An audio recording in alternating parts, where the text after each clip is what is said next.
espejo cerca de la boca para ver si el espejo se empañaba, la pellizcaban para ver si sentía algún dolor y nada. Es como si su cuerpo estuviera aquí y su mente estuviese en otro sitio igualito que Juan. Ahora, Elena G. de White también luchó por conseguir palabras para describir lo que Dios le mostró. Por ejemplo, en Primeros Escritos, la página 19, ella dice: no me es posible describir las maravillas que vi, porque está hablando de lo que vio en el cielo. Oh, si yo supiera el idioma de Canaán, entonces podría contar algo de la gloria del mundo mejor. En la página 289 dice ella: las palabras son demasiado pobres para intentar una descripción del cielo. Siempre que se vuelve a presentar ante mi visión, el espectáculo me anonada de admiración. Arrobada por el insuperable esplendor y la excelsa gloria, dejo caer la pluma exclamando: ¡oh, qué amor, qué maravilloso amor!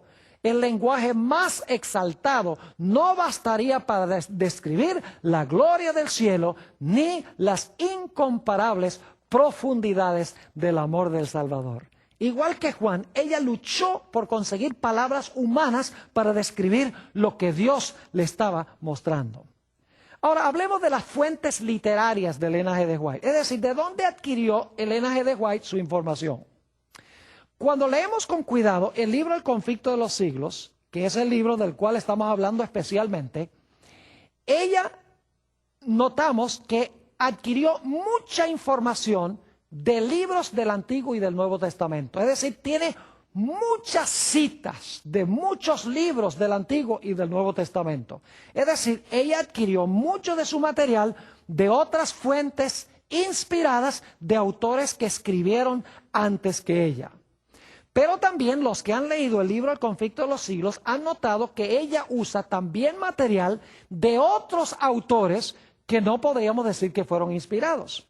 Por ejemplo, ella usa la historia eclesiástica de D'Aubigné, usa también la historia eclesiástica de un autor con el apellido Wiley.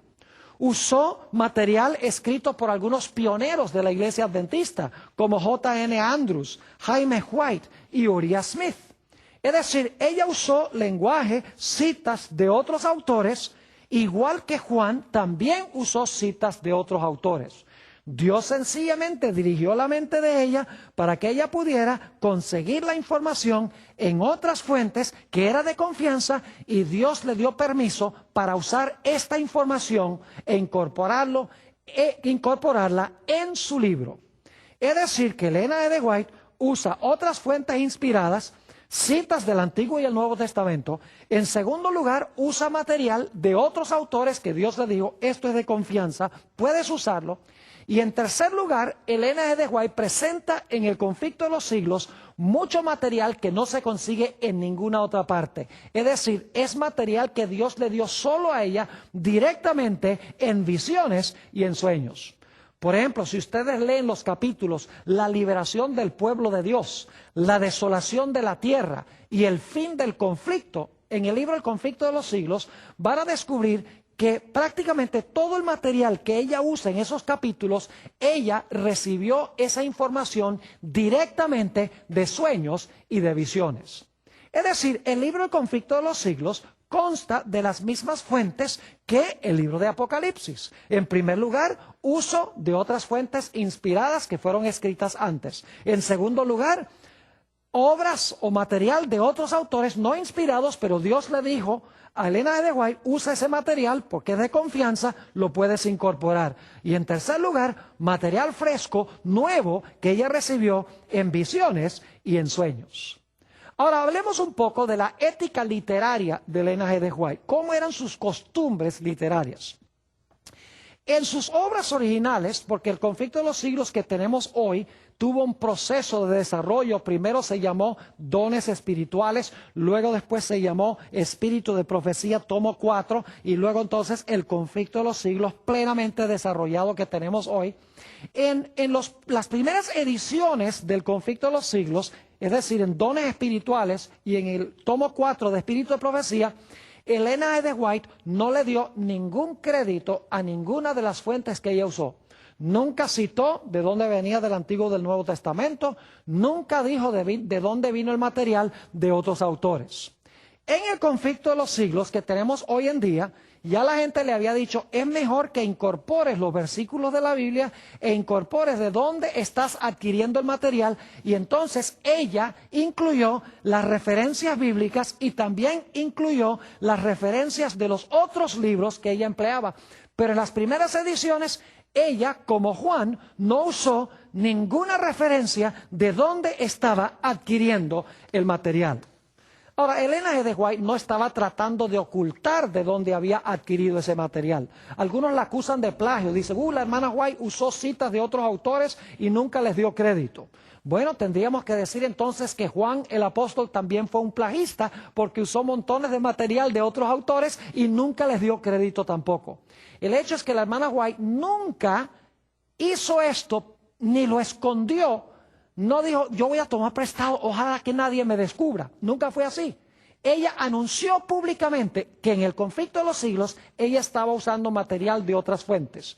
Por ejemplo, en el conflicto de los siglos, la página 14, ella dice lo siguiente: en algunos casos, cuando he encontrado que un historiador había reunido los hechos y presentado en pocas líneas un claro conjunto del asunto, es decir, del asunto que ella había visto, o agrupado los detalles en forma conveniente, he reproducido sus palabras. No tanto para citar a esos escritores como autoridades, sino porque sus palabras resumían adecuadamente el asunto. Y luego dice, y al referir los casos y puntos de vista de quienes siguen adelante con la obra de reforma en nuestro tiempo, es decir, de otros autores, me he valido en forma similar de las obras que han publicado. Es decir, en la misma introducción al conflicto de los siglos, ella dice, yo usé material de otros autores, yo usé material de nuestros pioneros, lo he incorporado en mi libro, no porque son autoridades, sino porque lo que ellos escribieron cuadra perfectamente con lo que Dios me ha mostrado en visión. Es decir, que Ellen G. White siguió un proceso muy parecido al proceso de Juan. En primer lugar, nunca le dio crédito a las personas que ella citó. Pero no podríamos decir que fue plagista porque no quería esconder ese hecho, sino que usaba el lenguaje porque habían escrito en forma fidedigna, y para qué ella iba a perder tiempo escribiendo lo mismo, fresco y nuevo, si ya se había escrito. Ahora quiero decirles que el libro de El conflicto de los siglos es una obra maestra literaria. En realidad, El conflicto de los siglos es un libro de Apocalipsis descifrado o descodificado. Cuando hablamos sobre Juan y sobre el libro de Apocalipsis, notamos que el libro de Apocalipsis está presentado en forma de símbolos y de figuras. Por ejemplo, nos dimos cuenta que Juan habla del dragón, la bestia, el falso profeta, vino, aguas, testigos, marcas, sello, etc. Ellen G. White no usa los símbolos, sino que ella interpreta los símbolos, es decir, ella descifra o descodifica los símbolos. El conflicto de los siglos, en otras palabras, es el libro de Apocalipsis descifrado o descodificado.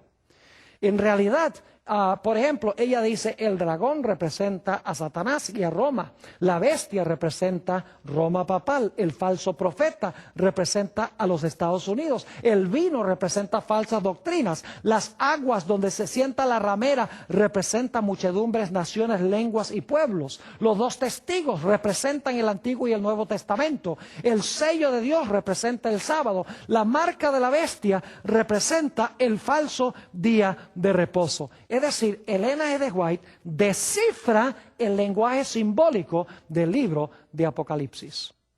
Ahora, ¿cuál es el tema central del libro El conflicto de los siglos? Saben que es el mismo tema central del libro de Apocalipsis. En realidad, el libro El conflicto de los siglos no es un libro de historia, ni es un libro en cuanto a la historia. El conflicto de los siglos es una filosofía